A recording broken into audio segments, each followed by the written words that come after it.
नमस्कार साथियों, आपका कन्हैया जीएस वर्ल्ड में स्वागत है। तो साथियों, आज हम देखेंगे करंट अफेयर्स जो कि radio operator, constable, UPSI, UP के सभी एग्ज़ाम में पूछा जाता है। और नीचे देखें RO, ARO, APS, UPPCS, UP triple SC, etc, मतलब जितने भी एग्ज़ाम होते हैं जिसका करंट अफेयर्स डिमांड होती है उन सब में ये पूछा जाएगा। तो कब से कब तक है? जून से लेकर के अब तक। तो वीडियो को बिना स्किप किए पूरा देखें और बताएं कमेंट बॉक्स में कैसा रहा करंट अफेयर्स। तो बिना देर किए हुए हम आगे। तो पहला है, C3I ने आईआईटी कानपुर से किया समझौता। तो C3I ने नहीं रहेगा क्योंकि C3I कंपनी ही है आईआईटी कानपुर की, जो कि एक सॉफ्टवेयर कंपनी है। इसने समझौता किसके साथ किया वो देखते हैं।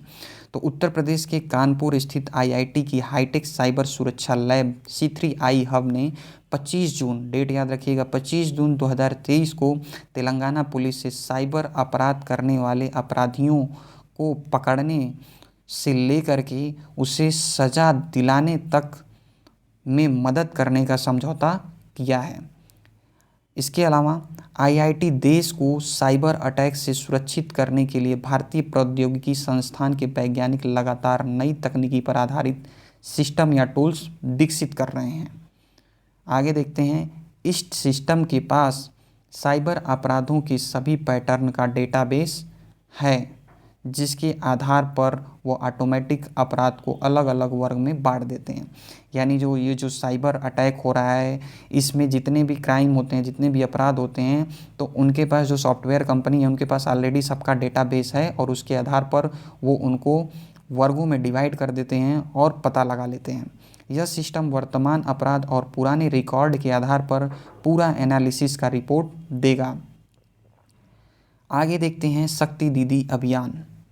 तो शक्ति दीदी अभियान उत्तर प्रदेश के गौतम बुद्ध नगर, कहाँ? उत्तर प्रदेश के गौतम बुद्ध नगर पुलिस के नेतृत्व में 22 जून 2023 को महिला सुरक्षा को लेकर के मिशन शक्ति के तहत शक्ति दीदी अभियान की शुरुआत की गई। कब की गई? 22 जून 2023 को। तो इसमें क्या है, थोड़ा सा इसको जानते हैं। महिलाओं के साथ होने वाले अपराध में कमी लाने के उद्देश्य से शक्ति दीदी अभियान शुरू किया गया।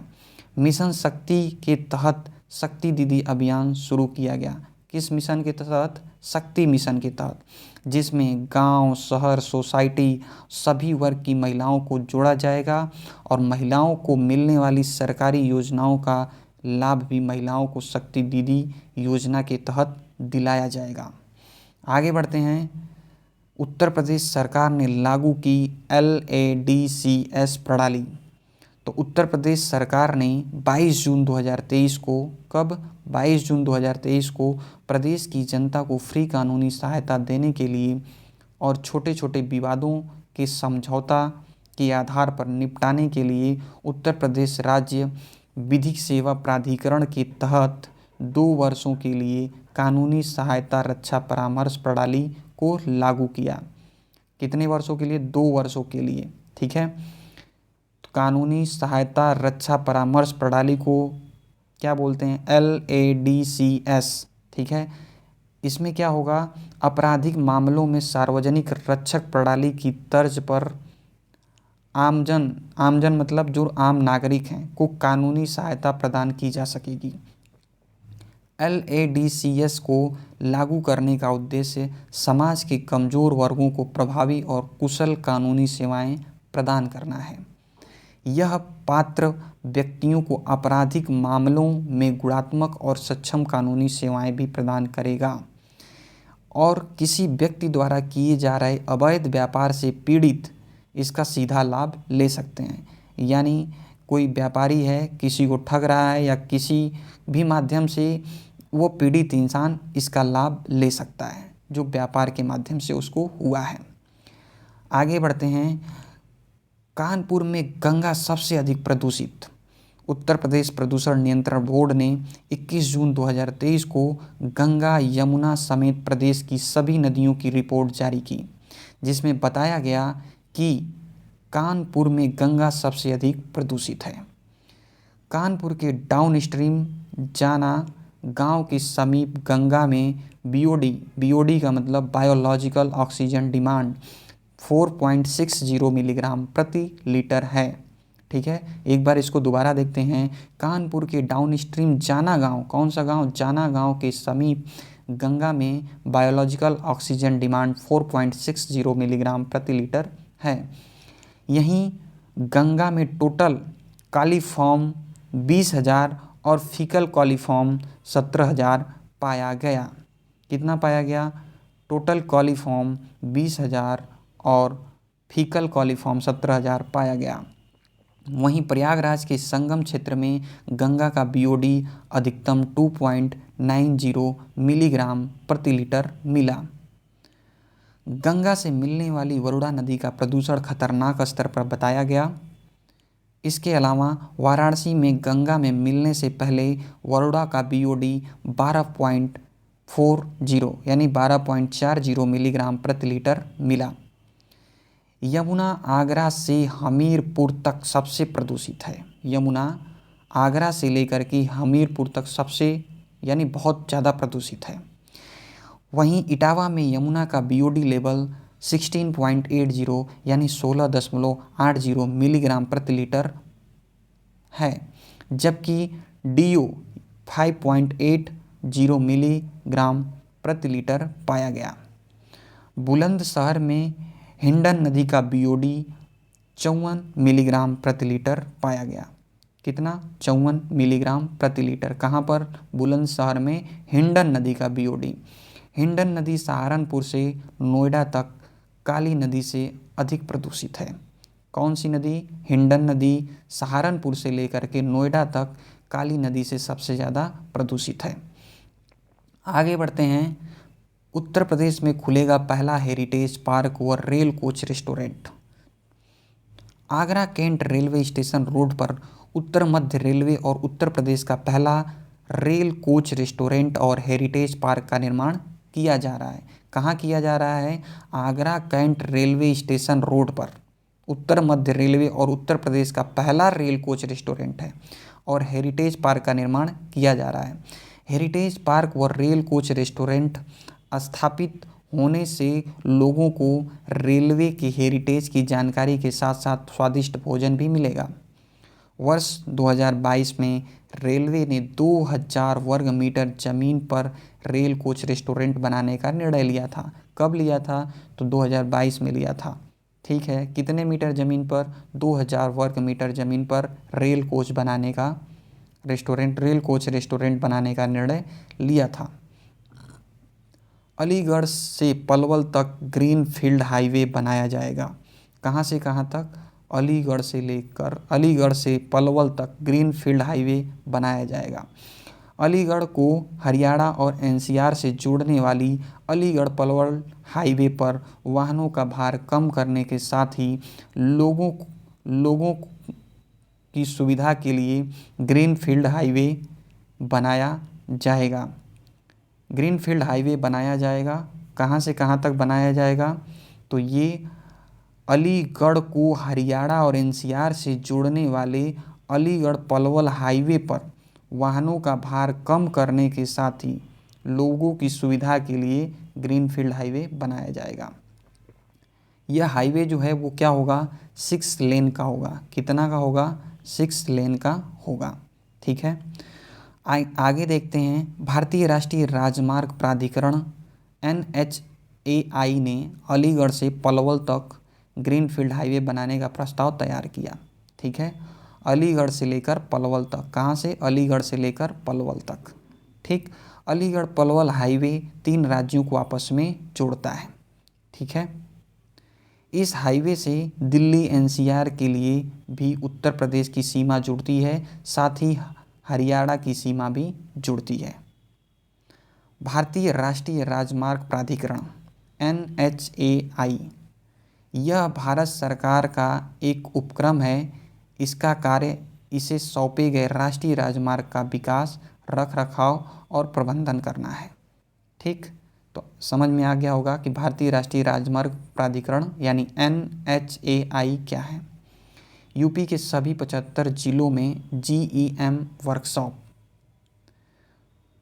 तो 75 जिलों में जीईएम वर्कशॉप, इसके बारे में देखते हैं। गवर्नमेंट ने ई मार्केट प्लेस जीईएम, ठीक है, 12 जून 2023 से उत्तर प्रदेश के सभी 75 जिलों में क्रेता विक्रेता कार्यशालाओं का आयोजन किया जाएगा। कब किया जाएगा? तो 12 जून 2023 से उत्तर प्रदेश के 75 जिलों में क्रेता विक्रेता कार्यशालाओं का आयोजन किया जाएगा, ठीक है। ये कार्यशालाएं इस वर्ष 31 अगस्त तक चलेंगी, यानी ये सारे जो डेट हैं ये बीत चुके हैं, कार्यक्रम समाप्त हो चुका है, लेकिन याद रखने की ज़रूरत है, ठीक। आगे बढ़ते हैं। जीईएम सरकारी विभागों, सार्वजनिक क्षेत्र की इकाइयों, अन्य एजेंसियों द्वारा वस्तुएं और सेवाओं की खरीद के लिए ऑनलाइन मंच है। तो ये एक प्रकार का ऑनलाइन मंच है, ठीक है, जिसमें क्रेता विक्रेता को लाभ हुआ। इन कार्यशालाओं का उद्देश्य क्रेता विक्रेता के बीच जीईएम की कामकाज को लेकर समझ को बढ़ाना है। इन कार्यशालाओं के दौरान भागीदारों को जीईएम की खूबियों, पंजीकरण प्रक्रियाओं और ऑनलाइन खरीद के विभिन्न अन्य पहलुओं के बारे में प्रशिक्षण दिया जाएगा, यानी दिया जा चुका है, ठीक। Government e commerce e market place, government e market place GEM राष्ट्रीय सार्वजनिक खरीदारी पोर्टल है जो केंद्र और राज्य सरकारों के विभागों, सार्वजनिक क्षेत्र उद्यमों, स्वायत्त स्थानों और स्थानीय निकायों की सभी खरीदारी ज़रूरतों के समस्त समाधानों का उपलब्ध कराता है। 9 अगस्त 2016 को इसका शुभारंभ किया गया था। कब किया गया था? 9 अगस्त 2016 को इसका शुभारंभ किया गया था। किसका किया गया था? गवर्नमेंट ई मार्केट प्लेस, ठीक है। आगे बढ़ते हैं। उत्तर प्रदेश सरकार ने नंद बाबा दुग्ध मिशन योजना शुरू की। तो उत्तर प्रदेश को दुग्ध विकास और दुग्ध उत्पादन के क्षेत्र में अग्रणी राज्य बनाने के लिए राज्य सरकार ने 6 जून को 1000 करोड़ रुपए की लागत से नंद बाबा दुग्ध मिशन की शुरुआत की। कब की? तो 6 जून 2023 को। कितने? 1000 करोड़ रुपए लागत से, ठीक है। कौन सा मिशन? नंद बाबा दुग्ध मिशन योजना। यह मिशन दुग्ध उत्पादकों को डेयरी सहकारी समितियों के माध्यम से गांवों में उचित मूल्य पर अपना दूध बेचने की सुविधा प्रदान करने के लिए लागू किया गया है, ठीक है। इस मिशन के तहत उत्पादकों के गांवों में ही दूध की बिक्री की सुविधा के लिए डेयरी किसान उत्पादक संगठन बनाने का प्रस्ताव है, ठीक। वित्तीय वर्ष 2023-24 में पायलट प्रोजेक्ट के तौर पर प्रदेश के 5 जिलों में 5 डेयरी एफपीओ स्थापित करने की योजना है, जिसमें महिलाओं की प्रमुख भूमिका होगी। गोपाल दास नीरज स्मृति पुरस्कार, तो 26 जून 2023 को, कब? 26 जून 2023 को उत्तर प्रदेश भाषा संस्थान ने प्रदेश के 5 युवा कवियों को गोपाल दास नीरज स्मृति पुरस्कार दिए जाने की घोषणा की। इन सभी कवियों को उनकी रचनाओं के लिए 1-1 लाख रुपए का पुरस्कार दिया जाएगा। पुरस्कार प्राप्तकर्ता कौन हैं, उनको भी एक बार देख लेते हैं। तो लखनऊ के व्यंग्यकार कवि पंकज प्रसून एवं युवा कवित्री निशा सिंह। दूसरा, प्रयागराज के डॉक्टर प्रभांशु कुमार। तीसरा, फिरोजाबाद के कृष्ण कुमार कनक। और चौथा, बहराइच के वेद मित्र शुक्ला। पहले में ही 2 आ गए, तो इस प्रकार 5 लोगों का नाम देखा जा चुका। गोपाल दास नीरज स्मृति पुरस्कार के लिए चयनित कवि, उनकी रचनाएं। पंकज प्रसून, तब गीतों ने साथ निभाया। पंकज प्रसून की जो रचना है तब गीतों ने साथ निभाया। निशा सिंह नवल ने क्या लिखा? मैं निशा हूँ। डॉक्टर प्रभांशु कुमार ने क्या लिखा? डॉक्टर प्रभांशु की कलम से काव्य संग्रह। कृष्ण कुमार कनक ने उलझाता छवि जाल तुम्हारा, ठीक है। तो ये प्रश्न पूछे जा सकते हैं कि किसने कौन सी रचना की। वेद मित्र शुक्ला ने क्या लिखा? एक समंदर गहरा भीतर, ठीक।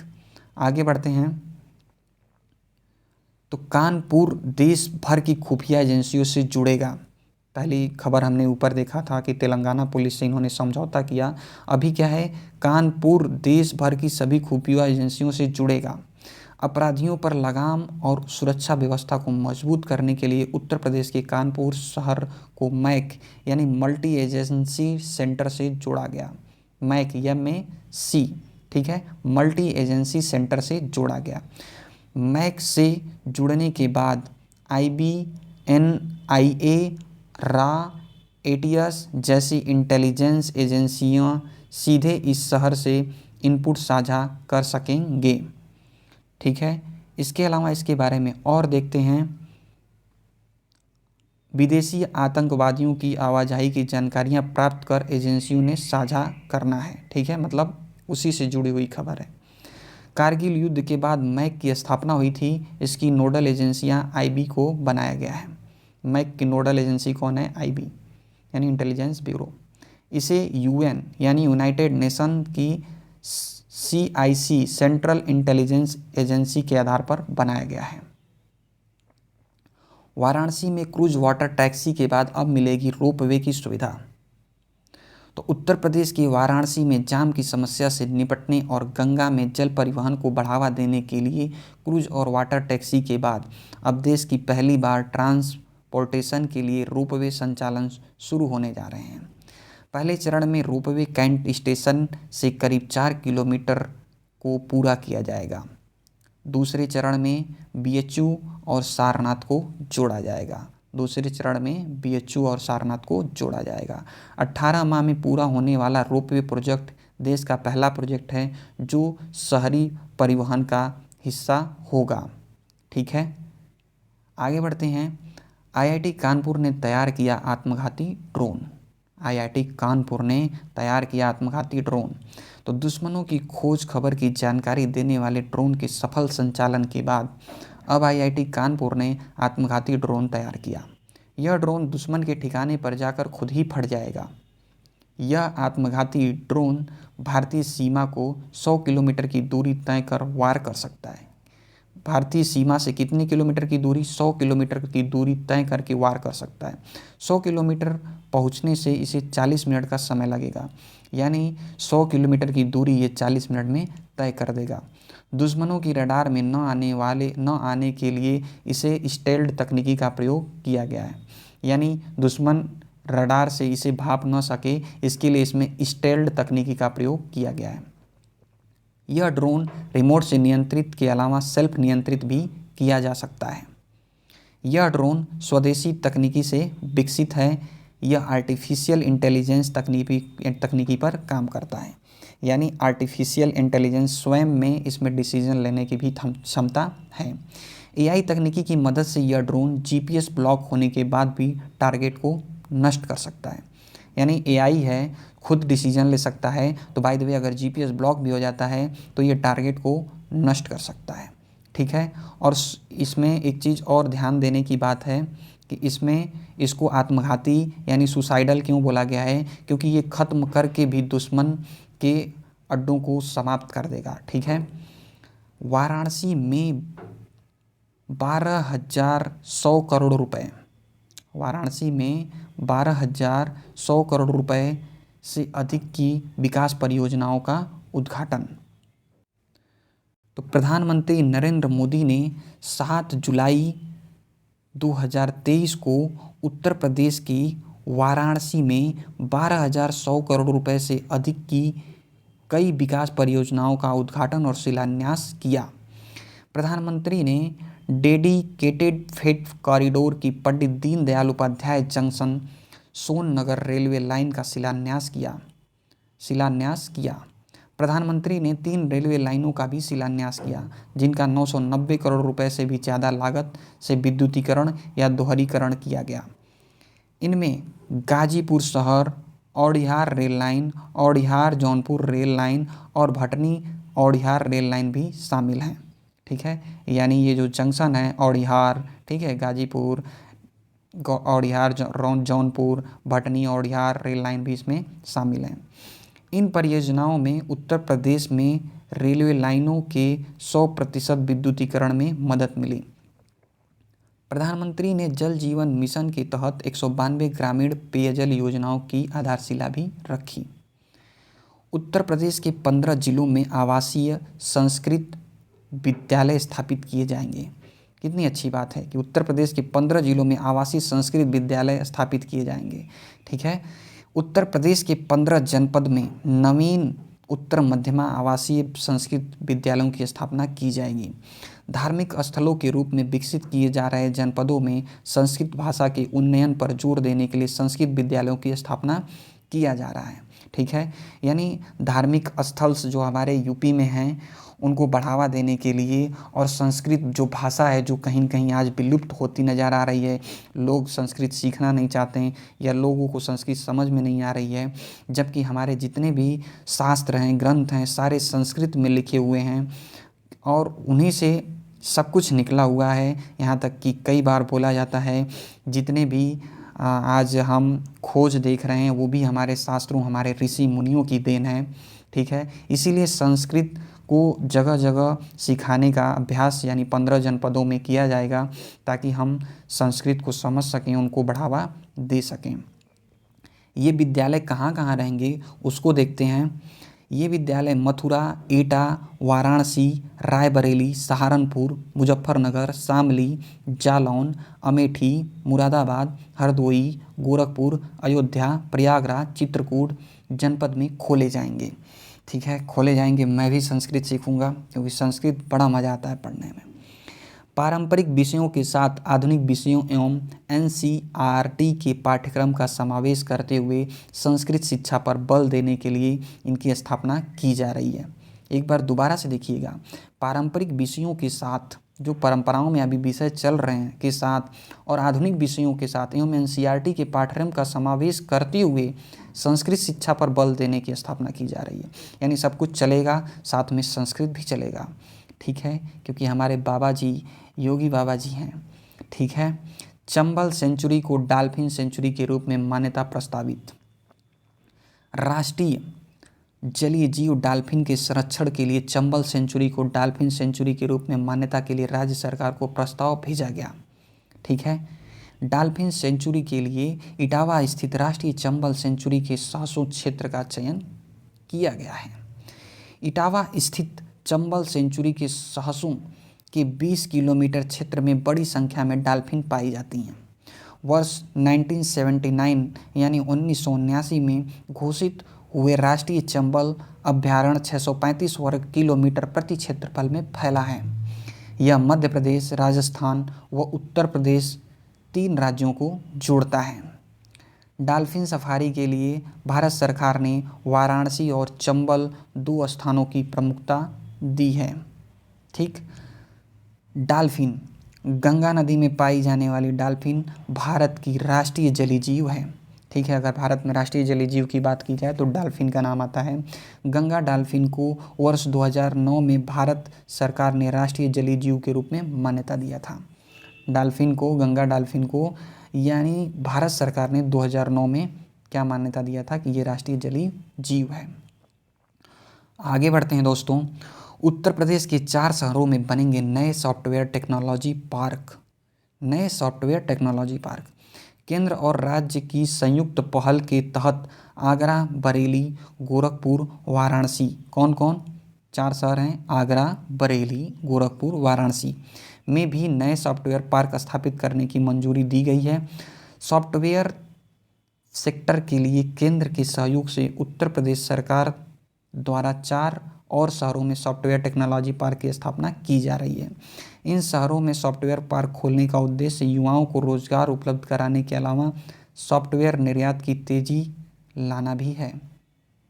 आगे बढ़ते हैं। उच्च शिक्षा हेतु मुख्यमंत्री शिक्षुता प्रोत्साहन योजना का विस्तार, तो इसके बारे में देखते हैं। 22 अगस्त 2023 को राज्य कैबिनेट ने मुख्यमंत्री शिक्षुता प्रोत्साहन योजना का विस्तार करते हुए इसमें सभी प्रकार के ग्रेजुएट पास युवाओं को जोड़ने के प्रस्ताव को मंजूरी दी है।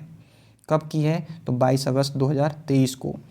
कैबिनेट की योजना के तहत प्रशिक्षुओं यानी जो सीखने वाले हैं को निजी प्रतिष्ठानों की ओर से दिया जाने वाला स्टाइपेंड में 1000 रुपये की प्रतिपूर्ति राज्य सरकार की ओर से किए जाने पर सहमति दी।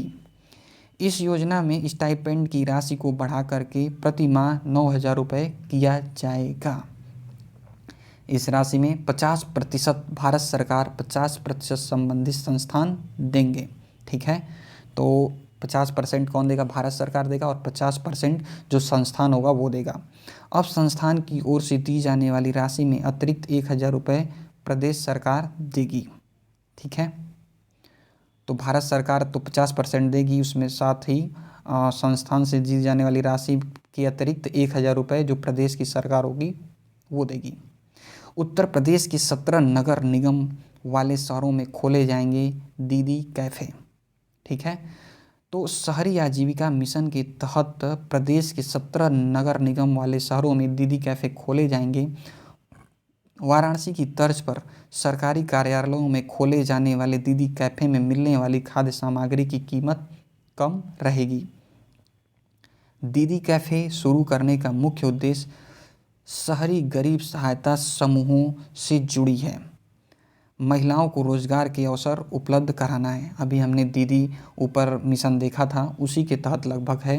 दीनदयाल अंत्योदय योजना के तहत स्वयं सहायता समूह सरकार की महिलाएं इन कैफ़े को चलाएंगी। महिला सशक्तिकरण पे भी मतलब इस पे जोर दिया गया है।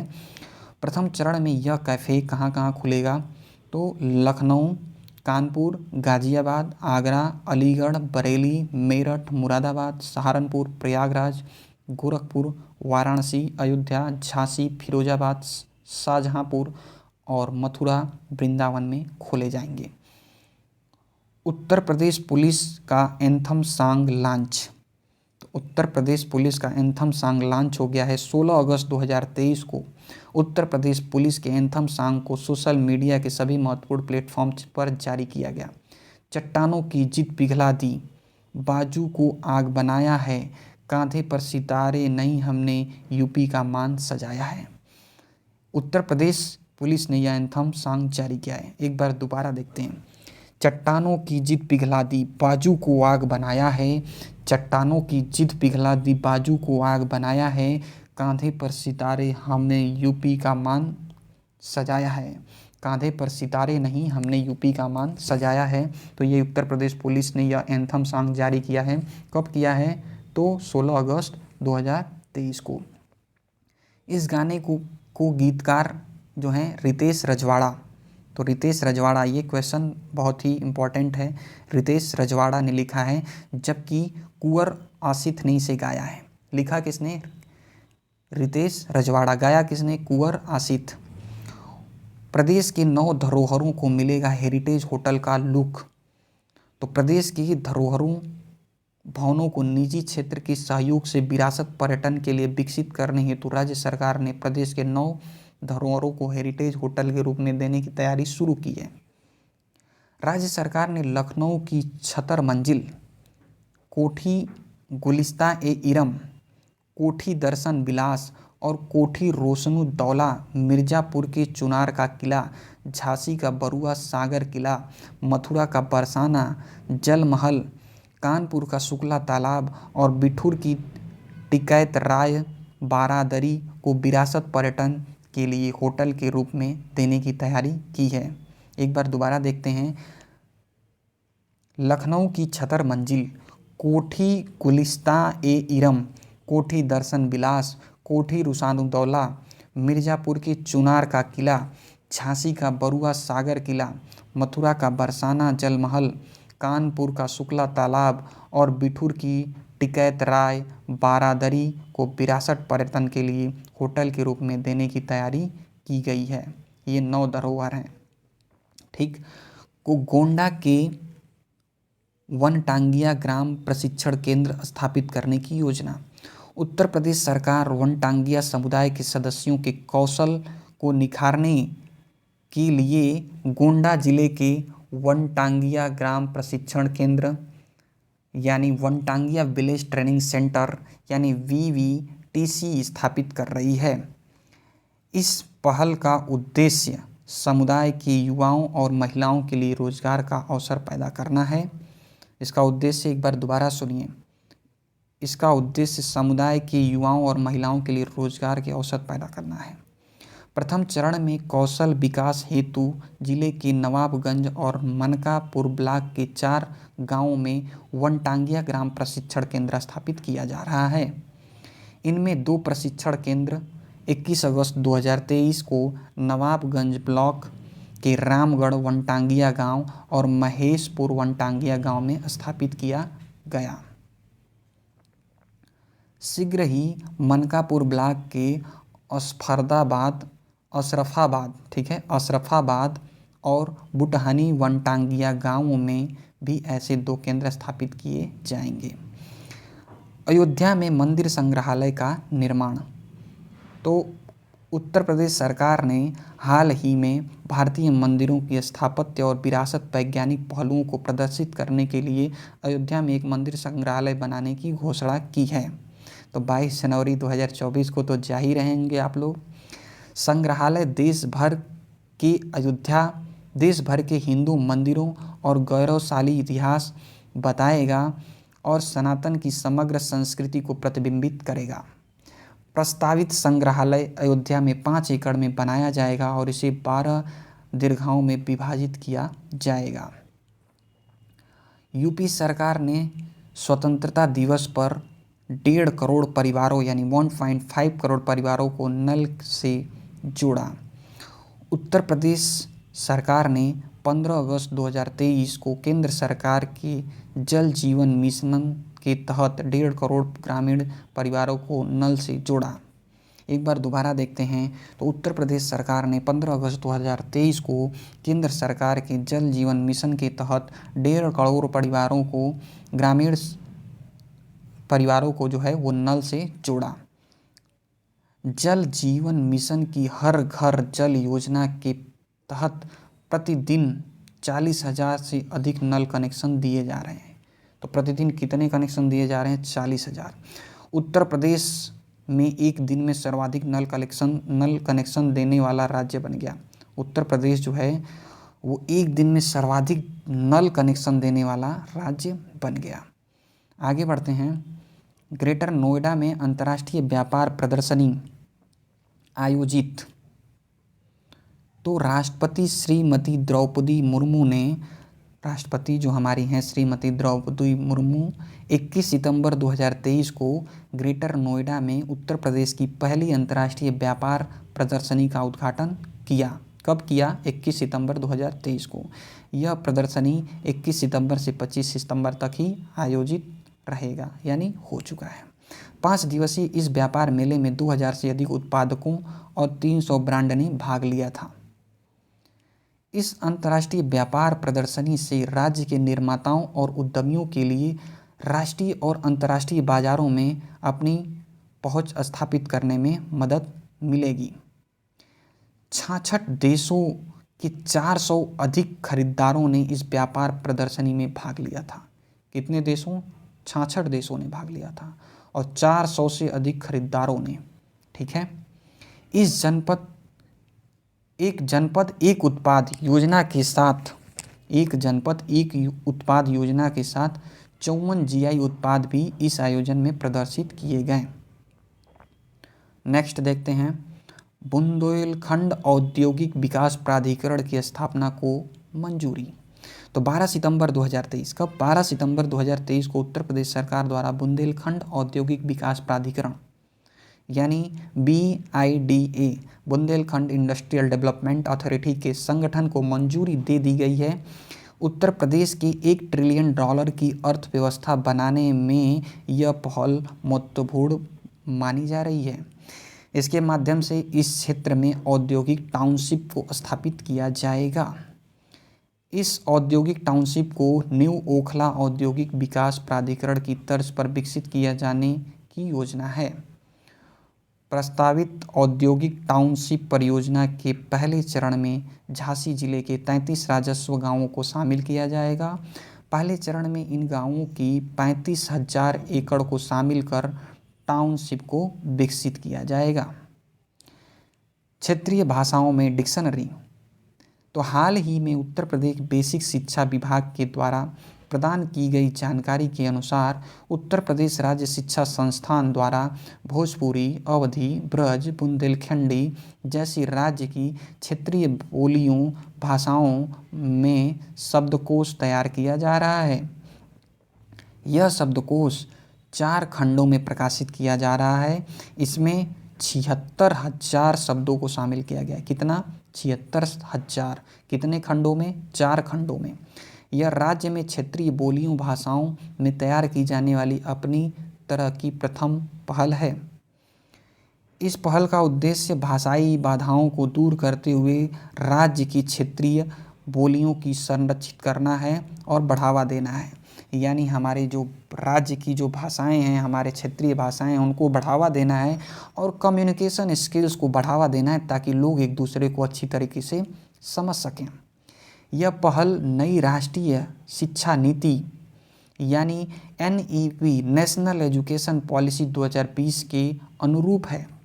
इसके माध्यम से शिक्षक छात्रों को उनकी स्थानीय बोलियों से विषय को बेहतर तरीके से समझाने में सक्षम होंगे। जैसे कि आप देखेंगे कि जो भी टीचर होता है वो इंग्लिश जानता है, लेकिन जो स्टूडेंट है वो हिंदी जानता है। अब टीचर अपना ट्राई करता है कि मैं इसको हिंदी में बताऊं, मगर बच्चा जो है वो अच्छे से समझ नहीं पाता है। तो स्थानीय भाषाओं को समझाने सिखाने का प्रयास उस डिक्शनरी के माध्यम से किया जाएगा।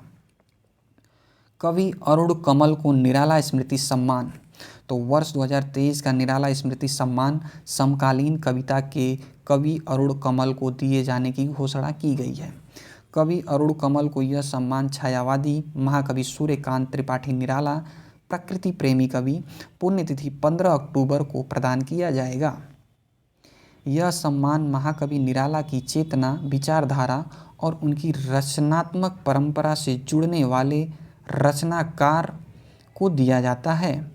यानी जो हमारे प्रकृति प्रेमी जी हैं, कवि जो हैं, उनके विचारों से, उनकी चेतना से, उनकी रचनात्मक परंपरा से जुड़ने वाले रचनाकार को ही दिया जाता है।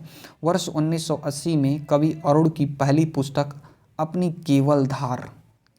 केवल धार तथा वर्ष 1989 में उनकी दूसरी पुस्तक सबूत, पहली पुस्तक 1980 में अपनी केवल धार, दूसरी पुस्तक 1989 में सबूत प्रकाशित हुई। कवि अरुण की वर्ष 1996 में तीसरा संग्रह नए इलाके में प्रकाशित हुई, जिसके लिए उन्हें साहित्य अकादमी पुरस्कार से सम्मानित किया गया। अरुण कमल आधुनिक हिंदी साहित्य के समकालीन दौर के कवि हैं। अरुण कमल आधुनिक हिंदी साहित्य के समकालीन दौर के कवि हैं। आगे बढ़ते हैं दोस्तों। आशा करता हूँ वीडियो पसंद आ रही होगी, चीज़ें समझ में आ रही होंगी, और हौसला बढ़ाने के लिए लाइक्स, कमेंट और शेयर जरूर करें। तो तत्वा प्लास्टिक पाइप फैक्ट्री का उद्घाटन। उत्तर प्रदेश के मुख्यमंत्री योगी आदित्यनाथ ने 18 सितंबर 2023 को गोरखपुर औद्योगिक विकास प्राधिकरण में, यानी जिसको गीडा के नाम से बोला जाता है शॉर्ट में, 110 करोड़ रुपए के निवेश से स्थापित तत्वा प्लास्टिक पाइप फैक्ट्री का उद्घाटन किया। ठीक है, कहाँ किया? तो गोरखपुर औद्योगिक विकास प्राधिकरण में 110 करोड़ रुपए के निवेश से स्थापित किया। ठीक है, क्या? तत्वा प्लास्टिक पाइप फैक्ट्री। तो सरकार द्वारा गोरखपुर के औद्योगिक विकास प्राधिकरण से लेकर के धुरिया पार तक औद्योगिक गलियारा विकसित किया जा रहा है। क्या किया जा रहा है? सरकार द्वारा औद्योगिक विकास प्राधिकरण से लेकर के धुरिया पार तक औद्योगिक गलियारा विकसित किया जा रहा है। धुरिया पार में 5,000 एकड़ से औद्योगिक विकास किया जा रहा है। इन फैक्ट्रियों में 1,000 करोड़ का निवेश किया जाएगा, जिससे 5,000 से अधिक युवाओं को रोजगार मिलेगा। ठीक है, इन फैक्ट्रियों में 1,000 करोड़ का निवेश किया जाएगा। ठीक है, 1,000 करोड़, जिससे 5,000 युवाओं को रोजगार मिलेगा। तो राज्य में SEZ सेज के तर्ज पर बनेंगे स्पेशल शैक्षिक जोन। तो उत्तर प्रदेश के विशेष आर्थिक क्षेत्र सेज की तर्ज पर विशेष शैक्षिक परिक्षेत्र बनाए जाएंगे। ये परिक्षेत्र युवा आबादी, प्रति व्यक्ति आय, इंफ्रास्ट्रक्चर व साक्षरता दर के आधार पर बनाए जाएंगे। पहले चरण में नोएडा, लखनऊ में विशेष शिक्षा परिक्षेत्र बनाने की योजना। यह शैक्षिक परिक्षेत्र बहुआयामी शिक्षा, शोध व कौशल विकास पर काम करेंगे। अमेरिकन सलाहकार कंपनी डेलायट की विभिन्न सेक्टरों में दी गई रिपोर्टों को विभागों के सहयोग से लागू करने पर उत्तर प्रदेश सरकार ने दे दी मंजूरी। डेलायट के अनुसार शैक्षिक जगत को उद्योग से जोड़कर राज्य के लाखों स्नातकों को रोजगार प्रदान किया जा सकता है। ठीक है, यानी डेलायट ने बताया कि जो शैक्षिक जगत है, जो शिक्षा का जगत है, उसको अगर हम उद्योग से जोड़ दें तो जितने भी लोग निकल रहे हैं पढ़ करके उनको हम रोजगार प्रदान कर सकेंगे। आगे बढ़ते हैं। डेलायट की रिपोर्ट में बताया गया कि 10,851 छात्र निजी कंपनियों में रोजगार मिला। ठीक है, आगे देखते हैं। राज्य के स्कूलों में सप्ताह में अब मात्र 29 घंटे पढ़ाई होंगी। ठीक है, राज्य के स्कूलों में सप्ताह में मात्र 29 घंटे पढ़ाई होंगी। तो राज्य सरकार ने 13 सितंबर 2023 को, कब 13 सितंबर 2023 को नई राष्ट्रीय शिक्षा नीति के अक्षरशः लागू करने के उद्देश्य से शिक्षा विभाग को नई शिक्षा नीति के नेशनल करिकुलम फ्रेमवर्क यानी NCF नेशनल करिकुलम फ्रेमवर्क के तहत स्कूलों में पढ़ाई के लिए नई नियमावली तैयार करने को निर्देश दिए हैं। नई शिक्षा नीति के तहत स्कूल में सप्ताह में कुल 29 घंटे कक्षाएं लगाने की संस्तुति की गई है। सोमवार से शुक्रवार तक 5 से 5.5 घंटे एवं महीने के 2 यानी शनिवार को 2 से 2.5 घंटे ही क्लास चलेंगे। 2 शनिवार को अवकाश रहेगा। दोबारा समझिए, सोमवार से शुक्रवार तक 5 से 5.5 घंटे क्लास चलेंगे और महीने में 2 शनिवार 2 से 2.5 घंटे क्लास चलेंगे। बाकी 2 शनिवार को क्या रहेगा, छुट्टी रहेगा। तो ये बहुत ही खुशखबरी की बात है। इस प्रकार के आम विषयों की कक्षाओं की अधिकतम समय सीमा 45 मिनट से घटकर 35 मिनट की जाएगी। यानी जो हमारे सब्जेक्ट होते हैं जो 45 मिनट दिए जाते थे उनको 35 मिनट की जाएगी, जबकि प्रमुख विषयों की कक्षा 50 मिनट तक लगेगी। जो नॉर्मल सब्जेक्ट है उनके लिए 35 मिनट, जो प्रमुख सब्जेक्ट है उनके लिए 50 मिनट कर दी जाएगी। नई राष्ट्रीय शिक्षा नीति में बच्चों को पढ़ाई के बोझ से राहत देने के उद्देश्य से साल में अलग अलग तिथियों में कुल 10 दिनों तक बिना बस्ते के आने की छूट रहेगी। यानी साल भर में बच्चे 10 दिन तक बिना बैग से आएंगे। उन्हें पढ़ाई के प्रेशर से थोड़ा सा राहत दिया जाएगा और ये अच्छा भी है। आज देखिए बच्चे 10 किलो के 12 किलो के हैं लेकिन उनके बैग 6 किलो के 7 किलो के हो जाते हैं और इतने कापी किताब रहते हैं कि हम लोग के समय में उतने नहीं थे। मतलब प्रेशर इतना ज़्यादा होता है कि वो अपना बचपना भूल जाते हैं। तो बिना बस्ते वाले दिनों में बच्चों को मौखिक और प्रयोगों के जरिए पढ़ाया जाएगा। यानी कुल मिलाकर के उनको जीवन का प्रैक्टिकल ज्ञान दिया जाएगा।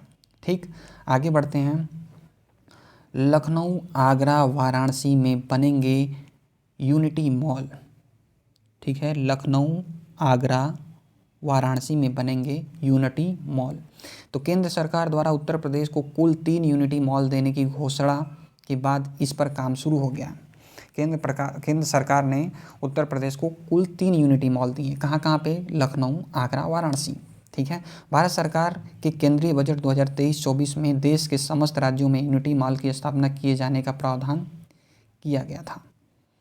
यूनिटी मॉल में राज्यों द्वारा अपने ODOP उत्पादों, GI उत्पादों, हस्तशिल्प उत्पादों एवं अन्य राज्यों के ODOP उत्पादों की प्रदर्शनी तथा बिक्री की व्यवस्था की जाएगी। यानी यहाँ पर हम लोकल फॉर वोकल को एक तरीके से बढ़ावा देखते हुए हम समझ सकते हैं। ठीक है, यूनिटी मॉल का मुख्य उद्देश्य राष्ट्रीय एकीकरण, मेक इन इंडिया, ODOP प्रयासों को बढ़ावा देना और स्थानीय हस्तशिल्प उत्पाद, स्थानीय रोजगार का सृजन करना है। मॉल में आने वाले लोगों को खाने पीने की सुविधा उपलब्ध कराने के लिए फूड कोर्ट भी खोले जाएंगे। ठीक है, घर घर पेयजल पहुंचाने में उत्तर प्रदेश सबसे आगे। इसको अभी अपने ऊपर देखा है, एक बार दोबारा देखते हैं। तो जल जीवन मिशन के अंतर्गत हर घर पेयजल पहुंचाने में उत्तर प्रदेश सरकार द्वारा की गई प्रगति बाकी प्रदेशों के मुकाबले काफ़ी तेज़ है। उत्तर प्रदेश ने जनवरी 2023 में 61.05 लाख कार्यात्मक घरेलू नल कनेक्शन स्थापित करके वर्तमान वित्त वर्ष में प्रगति चार्ट में शीर्ष स्थान प्राप्त कर लिया है। जल जीवन मिशन में देश के शीर्ष 50 जिलों में उत्तर प्रदेश के 26 जिले शामिल हैं, जबकि देश के शीर्ष 10 जिलों में उत्तर प्रदेश के 7 जिले शामिल हैं। दोबारा से समझिए, जल जीवन मिशन में देश के शीर्ष 50 जिलों में उत्तर प्रदेश के 26 जिले शामिल हैं। यानी पूरे देश में अगर 50 टॉप जिलों की बात की जाए तो उत्तर प्रदेश के 26 जिले आते हैं, जबकि देश के 10 शीर्ष जिलों में उत्तर प्रदेश के 7 जिले आते हैं। ठीक है, अगर टॉप 10 की बात की जाए पूरे इंडिया में तो उसमें उत्तर प्रदेश के 7 जिले आते हैं। देश में शीर्ष 10 जिले कौन से हैं? तो पहला है बुलंदशहर, ठीक है, असम, ठीक है। तो देश के शीर्ष 10 जिले यानी देश में वो टॉप 10 कौन से ज़िले हैं जो इस मिशन को तेज़ी से कर रहे हैं? तो पहला उत्तर प्रदेश है, उत्तर प्रदेश का बुलंदशहर। दूसरा असम है, असम का साउथ सलमारा मनकचर। तीसरा बरेली उत्तर प्रदेश। मुजफ्फरनगर उत्तर प्रदेश। बदायूं उत्तर प्रदेश। मुंगेली छत्तीसगढ़ का मुंगेली है, ठीक है। सातवां क्या है? तिरुपत्तूर, तमिलनाडु का तिरुपत्तूर है, ठीक। आठवां क्या है? चंदौली उत्तर प्रदेश का चंदौली। नौवां कन्नौज उत्तर प्रदेश। लखनऊ उत्तर प्रदेश, ठीक है।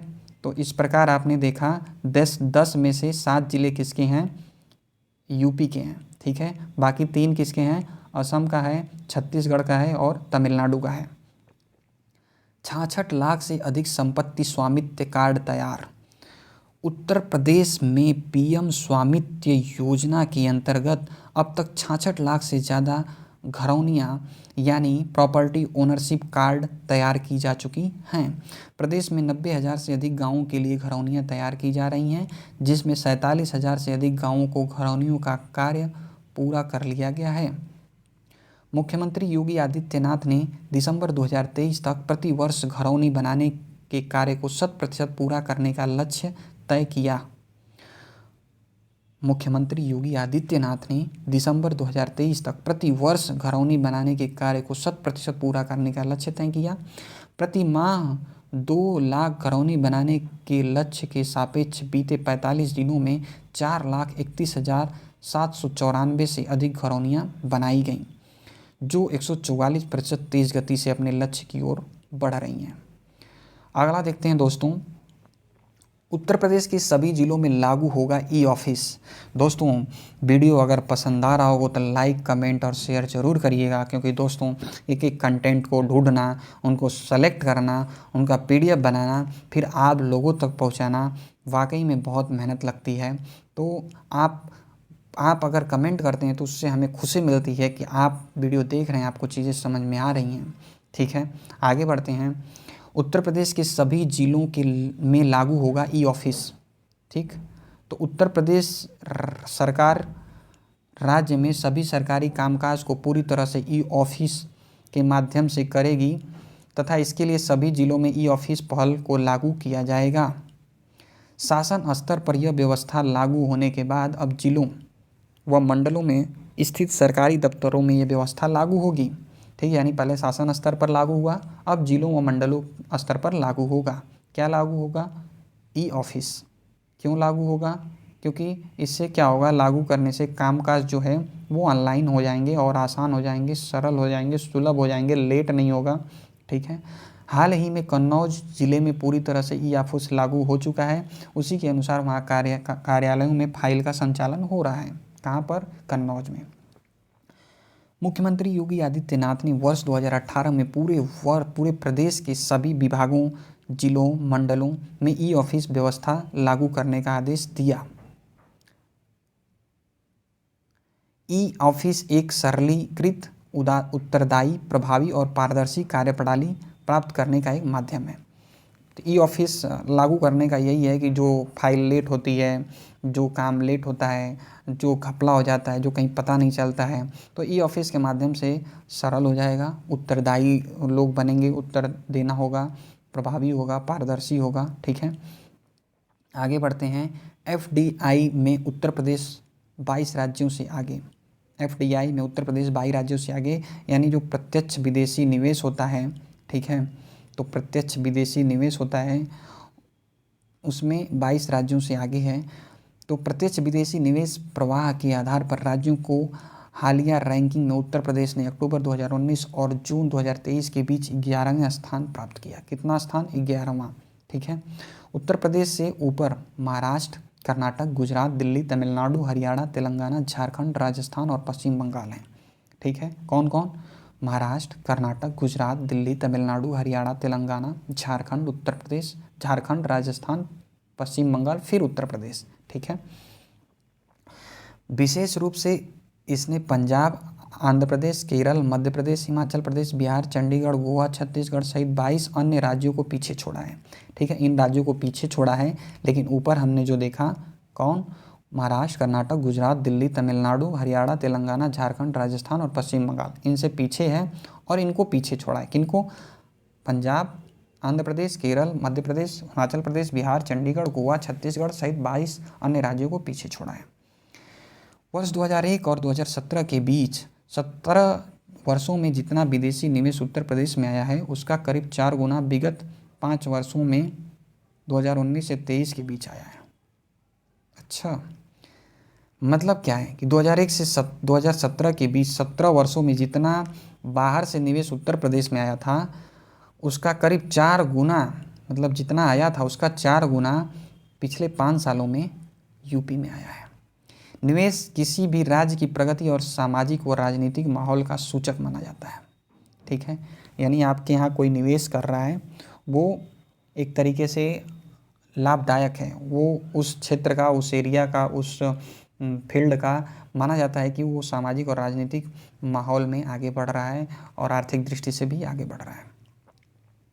अटल आवासीय विद्यालयों का गुरु वार्ता संगम कार्यक्रम। अटल आवासीय विद्यालयों का गुरु वार्ता संगम कार्यक्रम। मुख्यमंत्री आदित्य योगी नाथ ने 1 दिसंबर 2023 को अटल आवासीय विद्यालयों के गुरु वार्ता संगम कार्यक्रम में अटल आवासीय विद्यालय की परिचायिका का विमोचन तथा वेबसाइट को लॉन्च किया। कब किया? 1 सितंबर 2023 को। पहले चरण में 18 अटल आवासीय विद्यालयों का शुभारंभ इस सत्र में किया जाएगा। कितना? 18। अगले चरण में बेसिक शिक्षा परिषद द्वारा बचे हुए 57 जनपदों में इसी तर्ज पर एक एक विद्यालय स्थापित किया जाएगा। अटल आवासीय विद्यालय CBSE बोर्ड के पैटर्न पर संचालित होंगे। इनमें लॉजिंग, फूडिंग सहित सभी व्यवस्थाएं होंगी। कक्षा 6 से लेकर 12वीं तक की संपूर्ण शिक्षा का दायित्व राज्य सरकार और उत्तर प्रदेश भवन एवं अन्य सन्निर्माण कर्मकार कल्याण बोर्ड उठाएगा।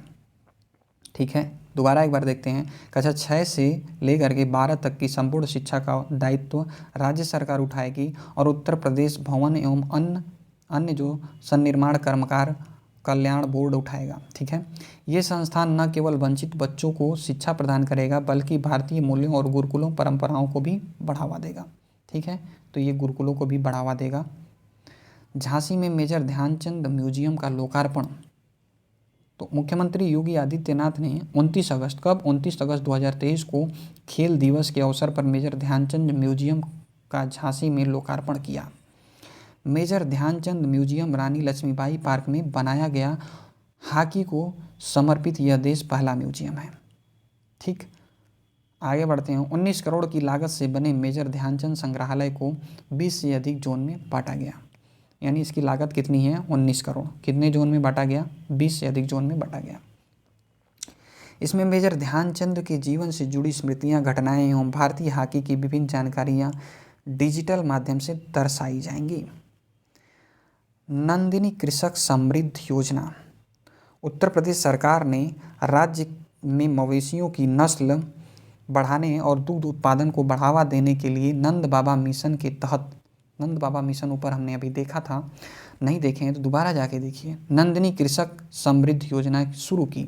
इस योजना का उद्देश्य दूध उत्पादन और डेयरी किसानों की आय बढ़ाने के लिए गाय की नस्लों, विशेष रूप से साहिवाल, गिर, थारपारकर और गंगा तीरी में सुधार लाना है।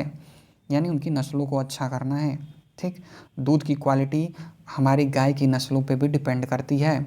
जितने भी देसी गायें होती हैं उनकी दूध की जो क्वालिटी होती है बहुत ही अच्छी मानी जाती है, और जो विदेशी गायें होती हैं उनके दूध पीने से बीमारियां आती हैं, घुटनों और हड्डियों से रिलेटेड समस्याएं भी आती हैं।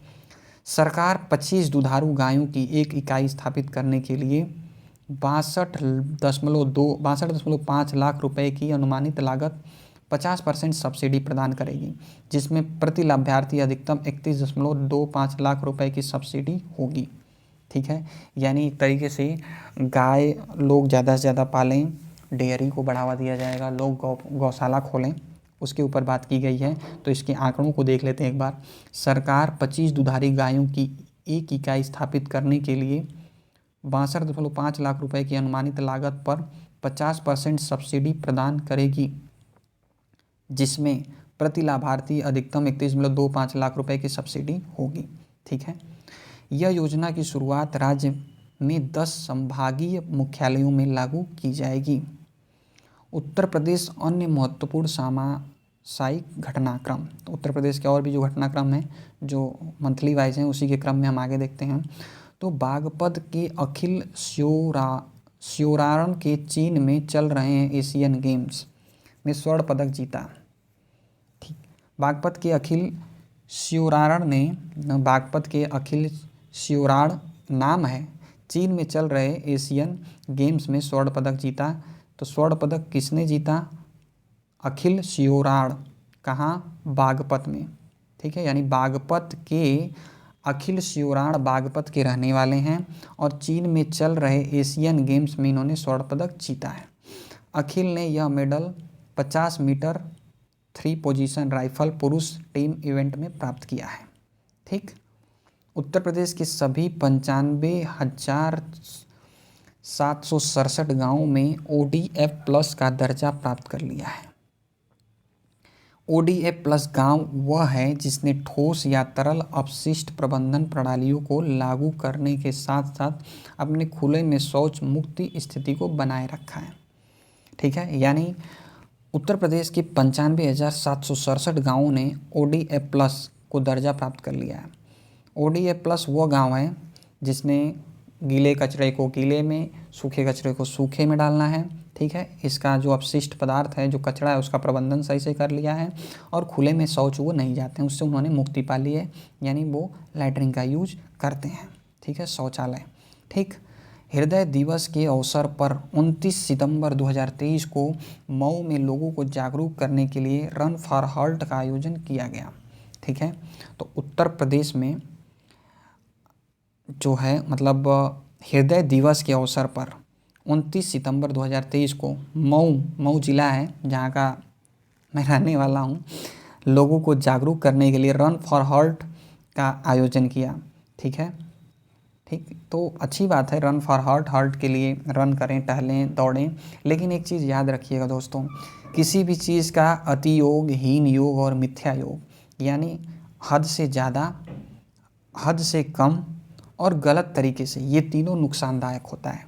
ठीक, तो कब दौड़ना चाहिए, कितना दौड़ना चाहिए, कैसे दौड़ना चाहिए, ये जानकारी ले करके ही करना है, और इसकी जानकारी हम अपने शास्त्रों से लें तो काफ़ी अच्छा रहेगा। मुख्यमंत्री योगी आदित्यनाथ ने प्रदेश के 57 जिलों में मुख्यमंत्री मॉडल कंपोजिट विद्यालयों की स्थापना का निर्णय किया। ठीक, 57 जिलों में। राज्यपाल आनंदीबेन पटेल ने 29 सितंबर 2023 को कानपुर के छत्रपति साहू जी महाराज विश्वविद्यालय में आंगनबाड़ी प्रशिक्षण कार्यक्रम का शुभारंभ किया। तो राज्यपाल आनंदीबेन पटेल ने 29 सितंबर 2023 को किया था। ठीक है, आगे बढ़ते हैं। मुख्यमंत्री योगी आदित्यनाथ ने 17 सितंबर 2023 को गोरखपुर में 343 करोड़ रुपए की 76 विकास परियोजनाओं का लोकार्पण शिलान्यास किया। कब किया? 17 सितंबर 2023 को। कहाँ किया? गोरखपुर में। कितने रुपए का? 343 करोड़ रुपए का। कितने परियोजनाओं में? 76 विकास परियोजनाओं में। ठीक है, इन परियोजनाओं में घंटा घर में बनने वाले बंधु सिंह कमर्शियल कॉम्प्लेक्स व मल्टी लेवल पार्किंग एवं 20 करोड़ 43 लाख रुपए से बनने वाले गौरव संग्रहालय का शिलान्यास भी किया। गौरव संग्रहालय कितने करोड़ का? 20 करोड़ 43 लाख। ठीक। ठीक है, तो आंकड़े थोड़ा याद रखने की ज़रूरत है।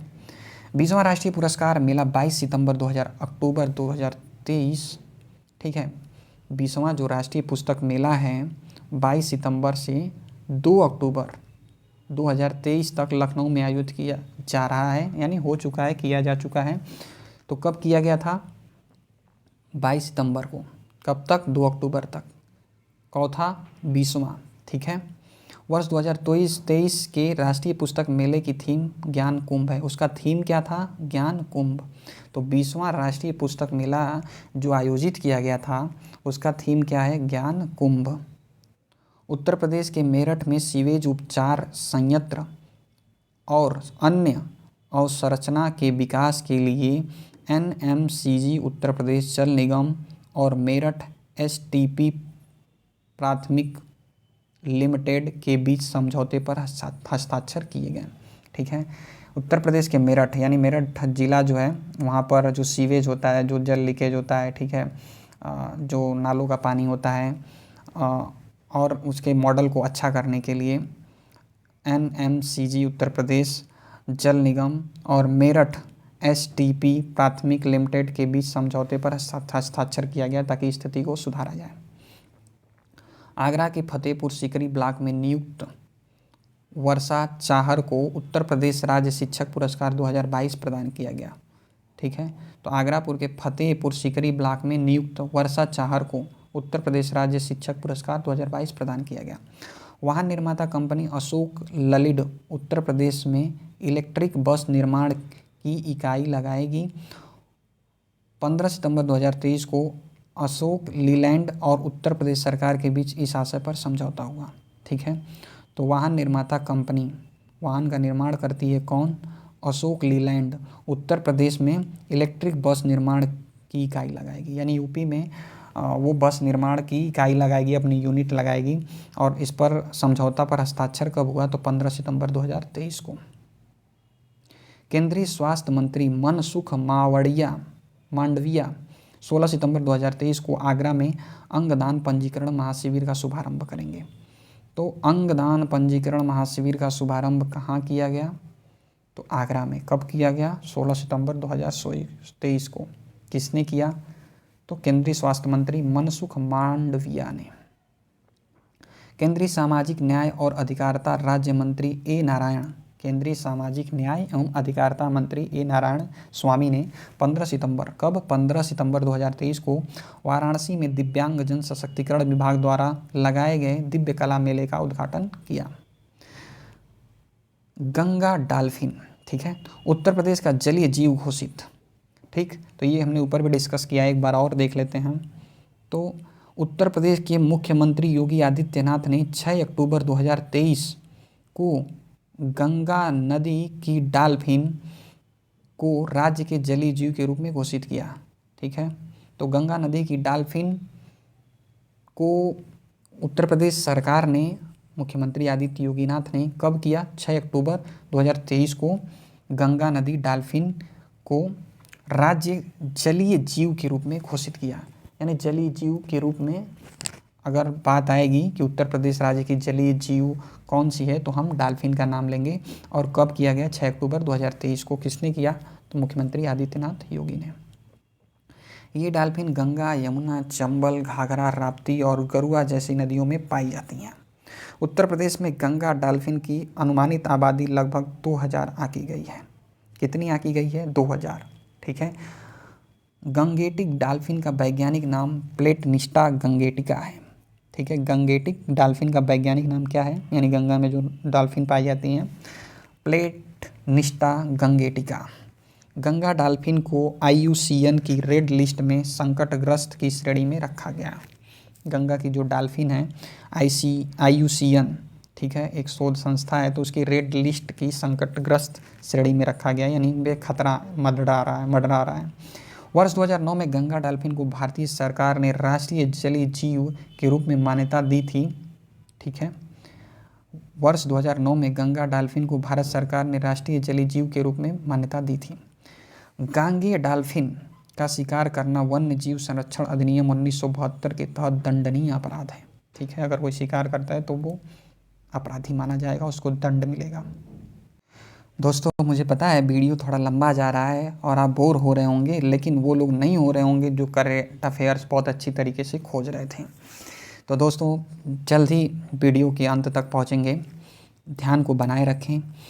कमेंट नहीं किए तो कमेंट्स करें, अगर आप सब्सक्राइब नहीं किए तो सब्सक्राइब कर सकते हैं बहुत सारे नोटिफिकेशंस को जानने के लिए, ठीक है। इसके अलावा प्लेलिस्ट में जा कर के आप मेंटल एप्टीट्यूड, जीके जीएस और हिंदी का भी रिवीजन चल रहा है, उसको भी आप देख सकते हैं।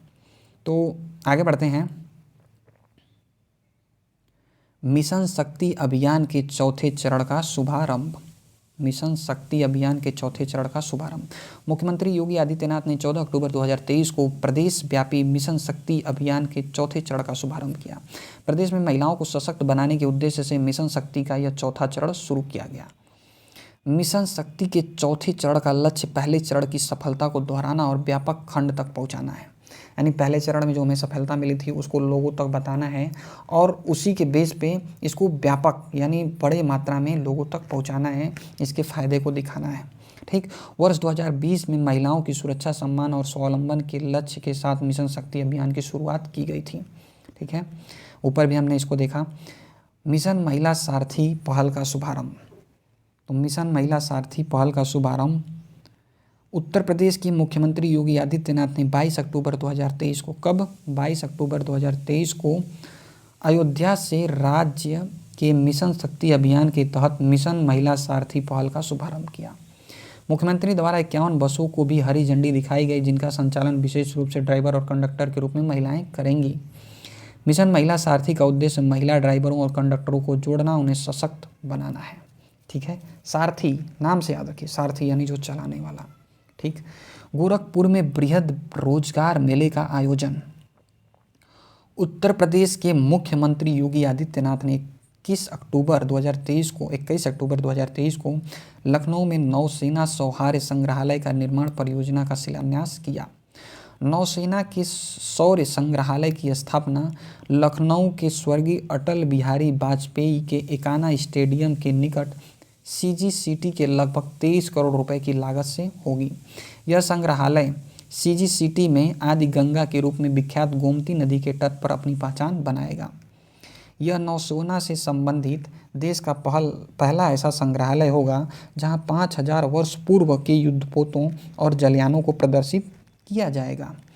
संग्रहालय में नौसेना से रिटायर्ड युद्धपोत, आईएनएस गोमती और उससे जुड़े उपकरणों एवं अन्य सामानों को प्रदर्शित किया जाएगा। इस संग्रहालय की स्थापना से पर्यटकों की संख्या में बढ़ोतरी के साथ साथ रोजगार के भी अवसर बढ़ेंगे। 3 दिवसीय श्री अन्न महोत्सव आयोजित। तो उत्तर प्रदेश सरकार ने बाजरा के उपयोग को बढ़ावा देने के लिए 27-29 अक्टूबर 2023 लखनऊ में 3 दिवसीय श्री अन्न महोत्सव और एक राज्य स्तरीय बाजरा कार्यशाला का आयोजन किया। कार्यक्रम का उद्घाटन मुख्यमंत्री योगी आदित्यनाथ ने किया। इस अवसर पर बाजरा उत्पादन के लिए अच्छा कार्य करने वाले किसानों को सम्मानित किया जाएगा, ठीक है। क्योंकि हमारी जो फसलें हैं, जो हमारे बीज हैं, जो हमारे देसी बीज हैं, ये सब धीरे धीरे नष्ट हो रहे हैं, ठीक है। तो इन सब को बचा करके रखना और पुरानी चीज़ों को बचाए रखना, क्योंकि अब की चीज़ें जो खान पान है, जो बीजें हैं, जो नस्लें हैं, वो इतनी बिगड़ चुकी हैं, हमारे स्वास्थ्य को ख़राब कर रही हैं। तो ये बहुत ज़रूरी है। कार्यशाला में प्रत्येक मंडल के प्रत्येक जनपद को 50 प्रगतिशील किसान, कृषक उत्पादक संगठन, 10 प्रतिनिधि और 10 प्राविधिक सहायकों ने हिस्सा लिया। हापुड़ में 136 करोड़ रुपए 102 विभिन्न परियोजनाओं को लोकार्पण। हापुड़ में 136 करोड़ रुपए 102 योजनाओं के ऊपर लगाए गए। तो मुख्यमंत्री योगी आदित्यनाथ ने 17 अक्टूबर 2023 को हापुड़ में 136 करोड़ रुपए की 102 विभिन्न परियोजनाओं का लोकार्पण और शिलान्यास किया, ठीक। प्रदेश श्रम शक्ति, ठीक है। उत्तर प्रदेश श्रम शक्ति में महिलाओं की भागीदारी 17.9%, 17.9% बढ़ी। तो उत्तर प्रदेश श्रम शक्ति में महिलाओं की जो भागीदारी है वो 17.9% बढ़ी। एक हालिया अध्ययन के अनुसार उत्तर प्रदेश में महिलाओं को सशक्त बनाने के लिए राज्य सरकार के प्रयासों के परिणाम स्वरूप पिछले 6 वर्षों में राज्य की श्रम शक्ति में उनकी भागीदारी 17.9% उल्लेखनीय वृद्धि देखी गई है।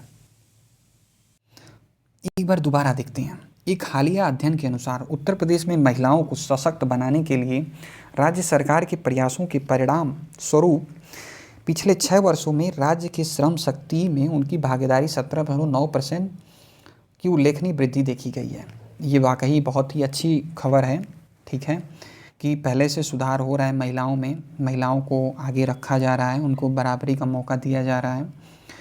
आवधिक श्रम बल सर्वेक्षण यानी PLFS के नवीनतम निष्कर्षों के अनुसार राज्य की महिला श्रम बल भागीदारी दर 2017-18 में 14.9% से बढ़कर 2022-23 में 32.10% यानी 10% हो गई है। 10 नहीं बोलेंगे, 10 बोलेंगे, प्रतिशत हो गई है। रिपोर्ट के अनुसार भारत ने वित्तीय वर्ष 2023-22 में महिला श्रम बल भागीदारी दर 39.80% दर्ज की, जबकि उत्तर प्रदेश ने 32.10% की दर दर्ज की है, ठीक है। तो उत्तर प्रदेश में कितना है 32.10, जबकि इंडिया में कितना है 13.80। इसके विपरीत वित्तीय वर्ष 2017-18 में भारत की महिला श्रम बल भागीदारी 25.3% थी। 2017-18 में कितनी थी 25.3% थी, जबकि उत्तर प्रदेश में यह कितना था 14.2% था, ठीक। यानी अगर इस आंकड़े की बात की जाए 2017-18 में, तो ये भारत में कितना था पहले 25.3% था, कब 2017-18 में, और उत्तर प्रदेश में कितना था 14.2 था। लेकिन अब भारत में कितना है 39.8 है और उत्तर प्रदेश में कितना है 32.10।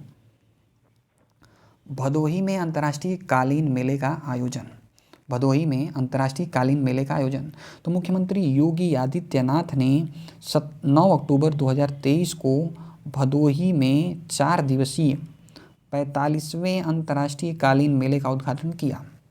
भदोही में अंतर्राष्ट्रीय कालीन मेले का आयोजन कालीन निर्यात संवर्धन परिषद द्वारा किया गया, ठीक।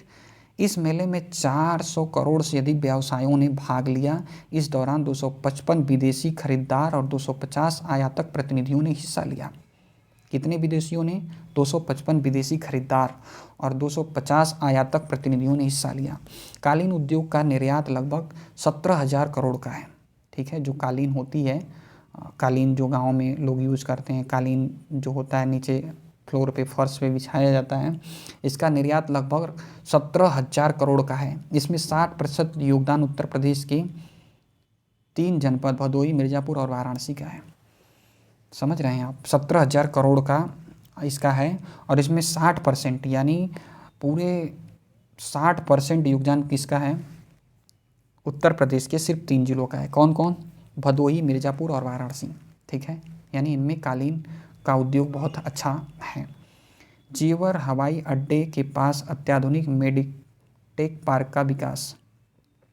उत्तर प्रदेश सरकार द्वारा जेवर हवाई अड्डे के पास एक अत्याधुनिक मेडिटेक पार्क विकसित किया जा रहा है।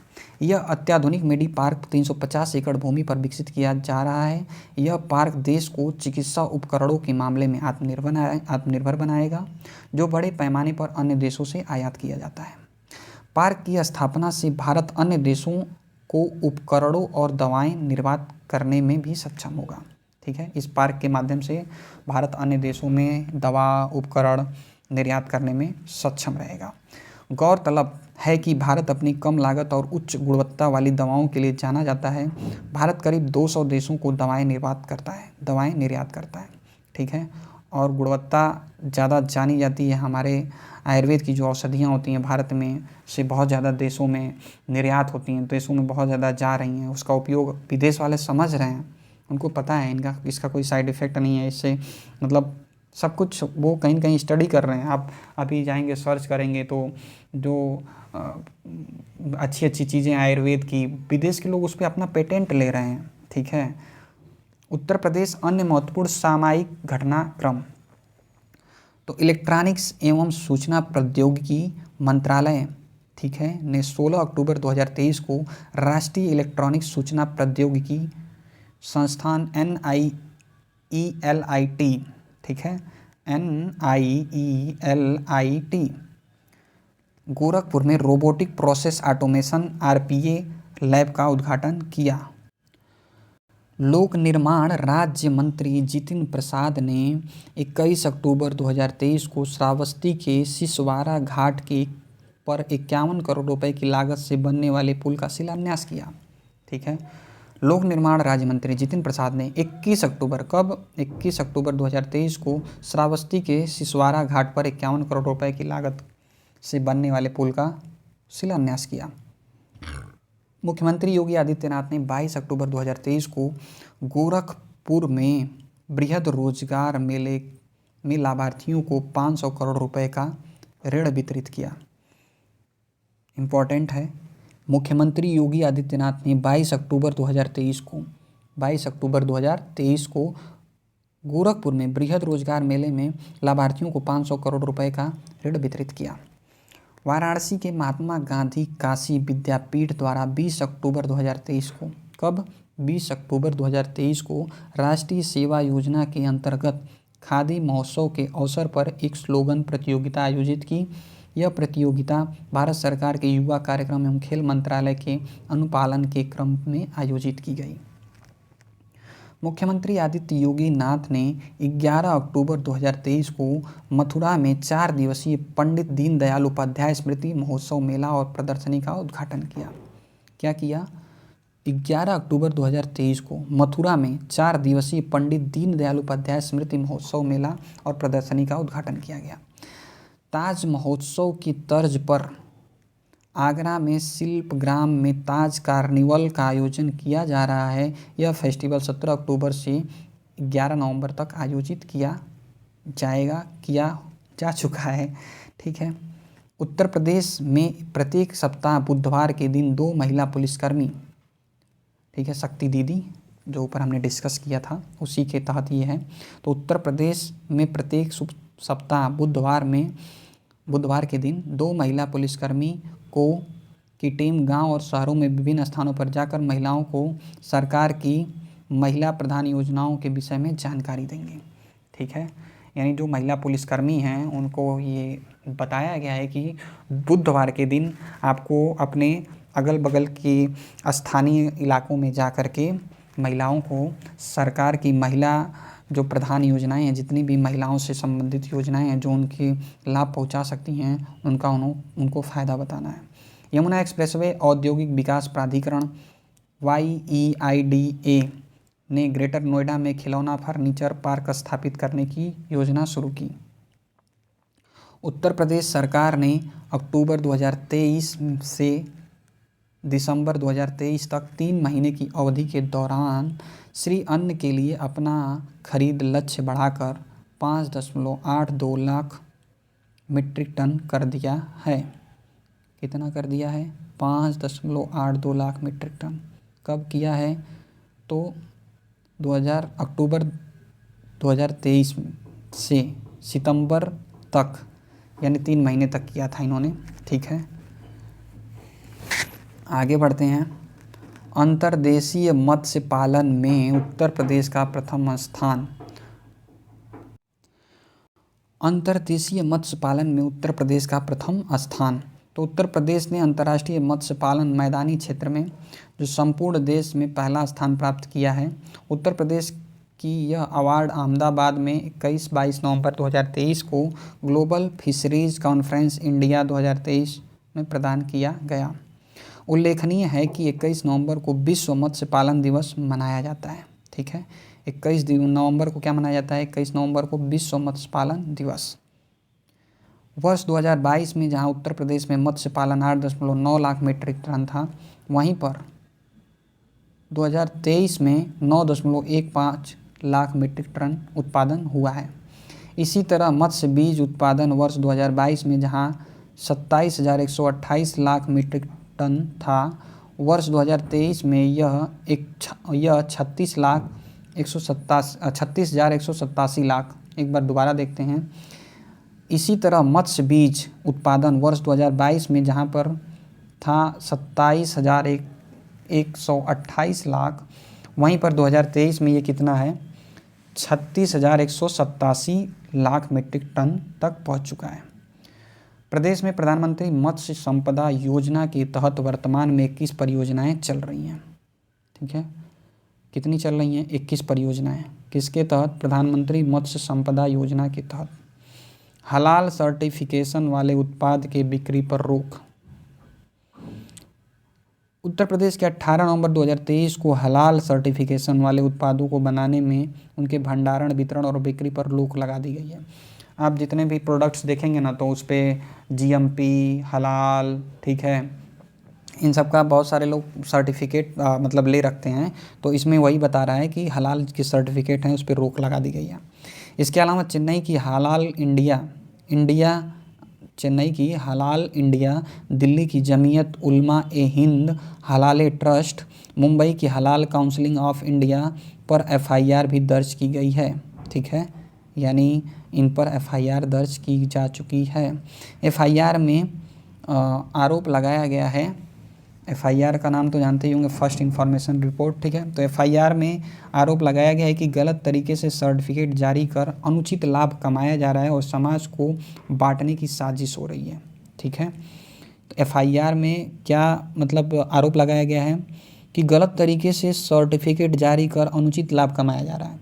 ठीक है, बेईमानी से पैसा कमाया जा रहा है। ठीक है, सर्टिफिकेट दे करके कि ये हलाल का सर्टिफिकेट है, ले लीजिए, और समाज को बांटने की साजिश हो रही है। समाज में धर्म के नाम पर एक तरीके से जो भी बोल सकते हैं, समाज को बांटने की साजिश कहीं न कहीं हो रही है। इस आरोप को लगा करके एफआईआर किया गया है और इसके उत्पादों को बैन किया गया है, जिस पे हलाल का सर्टिफिकेट होगा। साथ ही ये उत्पाद सिर्फ एक वर्ग विशेष के उत्पादों को बढ़ावा देने के लिए है। देखिए, जो मैंने बोला, हलाल सर्टिफिकेट की शुरुआत 1974 में हुई थी। ये इम्पॉर्टेंट है, हलाल सर्टिफिकेट की शुरुआत 1974 में हुई थी। हलाल सर्टिफिकेट पहले सिर्फ मांस से जुड़े उत्पादों के लिए दिया जाता था। ओके, मतलब पहले जो है ये मांस से जुड़े उत्पादों पर इसका मोहर लगाया जाता था, इसका ठप्पा लगाया जाता था। अब बाद में धीरे धीरे सब पे ये दिया जा रहा है। तो 1993 में हलाल सर्टिफिकेट अन्य प्रोडक्ट जैसे कॉस्मेटिक, साबुन, तेल आदि के लिए भी देना शुरू कर दिया गया। देखिए, ठीक है। अनपरा ई तापीय परियोजना को मंजूरी। उत्तर प्रदेश में बिजली की कमी को दूर करने के लिए उत्तर प्रदेश राज्य विद्युत उत्पादन निगम लिमिटेड UPRVUNL ने 20 नवंबर 2023 को अनपरा ई तापी योजना को प्रस्ताव को मंजूरी दे दी। राज्य सरकार ने सोनभद्र जिले के अनपरा में 16,000 मेगावाट के बिजली संयंत्र स्थापित करने को मंजूरी दी। इन इकाइयों के निर्माण पर लगभग 18,624 करोड़ रुपए खर्च होने के अनुमान है। कितने? 18,624 करोड़। यह परियोजना UPRVUNL और NTPC के संयुक्त उद्यम में मेजा उत्पादन निगम लिमिटेड द्वारा स्थापित की जाएगी। ठीक है, किसके द्वारा? UPRVUNL और NTPC के संयुक्त उद्यम और मेजा उत्पादन लिमिटेड द्वारा स्थापित की जाएगी। यूपी में सेफ सिटी परियोजना। तो उत्तर प्रदेश सरकार ने राज्य में लड़कियों और महिलाओं की सुरक्षा बढ़ाने के लिए सुरक्षित शहर परियोजना यानी सेफ सिटी प्रोजेक्ट शुरू किया है। सेफ सिटी प्रोजेक्ट के जरिए 17 नगर निगमों के प्रवेश और विकास बिंदुओं के साथ साथ गौतम बुद्ध नगर में सरकारी और गैर सरकारी स्कूलों, कॉलेजों, मदरसों और विश्वविद्यालयों में CCTV के माध्यम से निगरानी सुनिश्चित करेगी। ठीक है, नाम से ही है सेफ सिटी प्रोजेक्ट। ठीक है, इस परियोजना के तहत उपद्रवियों के जमावड़े और छेड़छाड़ की घटनाओं को रोकने के लिए इन शहरों में निजी कोचिंग संस्थानों पर कड़ी निगरानी रखी जाएगी। इसके अलावा सरकार के निजी कोचिंग संस्थानों में लड़कियों की सुरक्षा के लिए दिशा निर्देश जारी किए हैं तथा देर शाम की कक्षाओं पर रोक लगेगी। यानी जो लेट की कक्षाएं चलती हैं रात्रि तक, उस पर रोक लगेगी महिलाओं की सुरक्षा को मद्देनजर रखते हुए। सेफ सिटी प्रोजेक्ट के तहत शुरुआती चरण में सरकार द्वारा राज्य के 17 नगर निगमों और गौतम बुद्ध नगर के 2500 स्कूलों को CCTV कैमरे लगाने की चिन्हित किया गया। उत्तर प्रदेश सरकार द्वारा गायों की गणना कराने का निर्णय। उत्तर प्रदेश सरकार ने राज्य की गायों को सटीक संख्या का पता लगाने के लिए गायों का गणना यानी सेंसस ऑफ काउज करने का निर्णय लिया है। गायों की गणना करने का निर्णय किया है।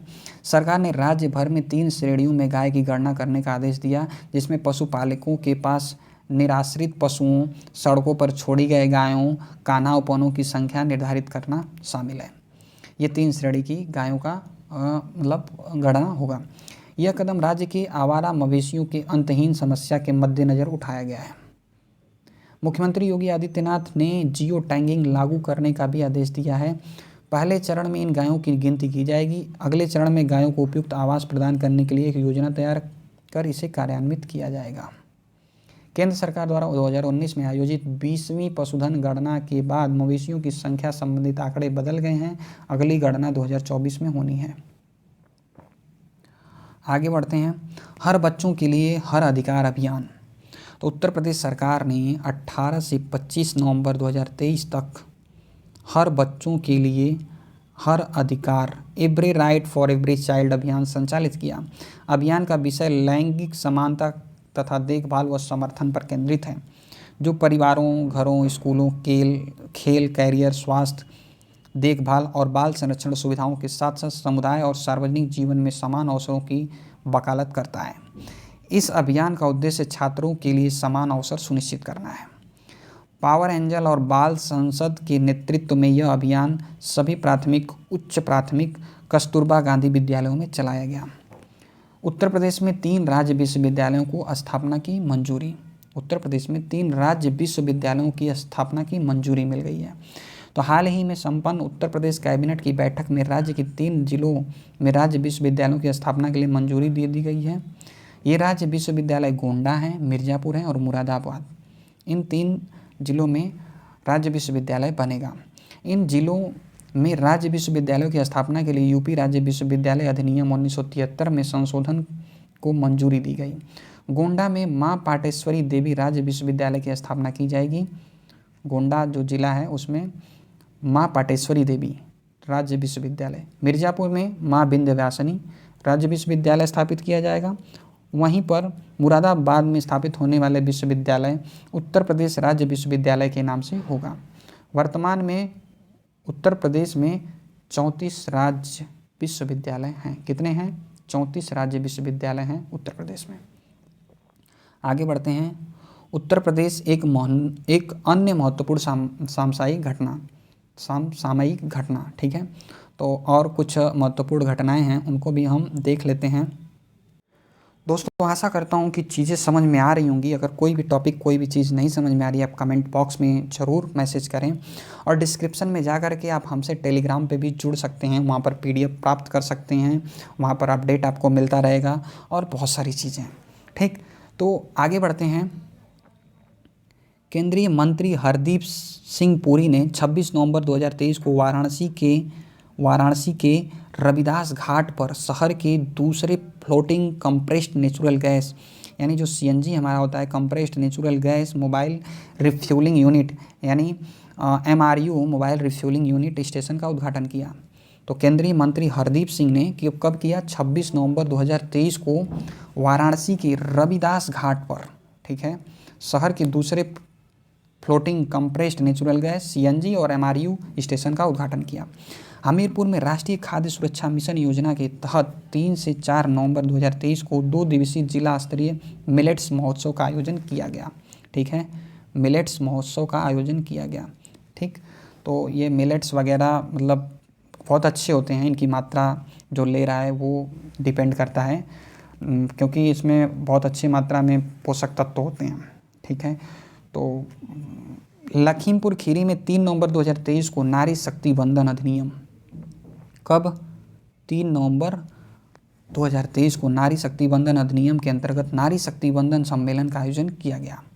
मुख्यमंत्री योगी आदित्यनाथ ने 3 नवंबर 2023 को गोरखपुर में 271 एकड़ रुपए की 140 विकास परियोजनाओं का लोकार्पण किया, ठीक है। ये ऊपर अभी देखा गया है। केंद्रीय राज्य मंत्री साध्वी निरंजन ज्योति ने 4 नवंबर 2023 को फतेहपुर में शहरी गैस पाइपलाइन योजना का शुभारंभ किया। यानी फतेहपुर में भी अब गैस लाइन पाइप की परियोजना शुरू हो चुकी है। Gas authority of India limited द्वारा CSR निधि से मिर्ज़ापुर जिले में मोबाइल मेडिकल वैन चलाई जाएगी। यह मोबाइल वैन सांसद स्वास्थ्य सेवा नाम से पूरे जनपद में निःशुल्क स्वास्थ्य जांच और उपचार की सुविधा उपलब्ध कराएगी, मोबाइल मेडिकल वैन। ठीक है, यह मोबाइल वैन जो है सांसद स्वास्थ्य सेवा के नाम पर पूरे जनपद में, पूरे ज़िले में निःशुल्क स्वास्थ्य जांच और उपचार की सुविधा उपलब्ध कराएगी। ठीक, आगे बढ़ते हैं। बाराबंकी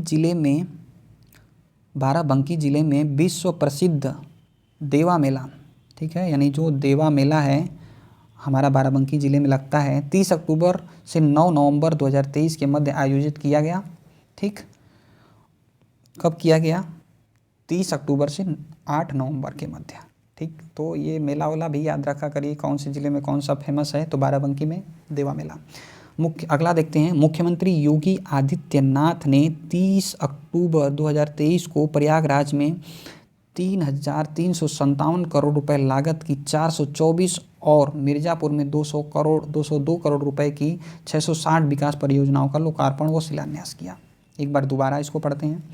मुख्यमंत्री योगी आदित्यनाथ ने 30 अक्टूबर 2023 को प्रयागराज में 3,357 करोड़ रुपए लागत की और 424 योजनाएं और मिर्ज़ापुर में 202 करोड़ रुपए लागत की 660 विकास परियोजनाओं का लोकार्पण और शिलान्यास किया। वाराणसी जनपद ने हेल्थ डैशबोर्ड रैंकिंग में पूरे प्रदेश में पहला स्थान हासिल कर लिया।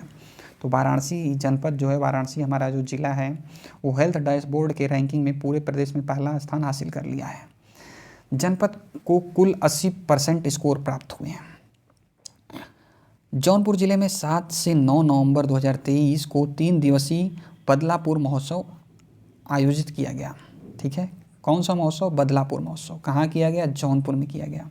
कब किया गया? 7 से 9 नवंबर के बीच 3 दिवसीय। मुख्यमंत्री आदित्यनाथ ने 28 अक्टूबर 2023 को औरैया में 688 करोड़ रुपए की लागत की 145 विकास परियोजनाओं का लोकार्पण किया।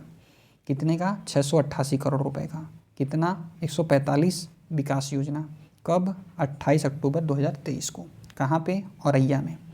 बाराबंकी जिले के महादेवा मंदिर के पास स्थित गगहर झील को पर्यटन विभाग इको पर्यटन स्थल के रूप में विकसित करेगा। बाराबंकी जिले के महादेवा मंदिर के पास स्थित गगहर झील को पर्यटन विभाग इको पर्यटन स्थल के रूप में विकसित करेगा। ठीक, अगला देखते हैं हम।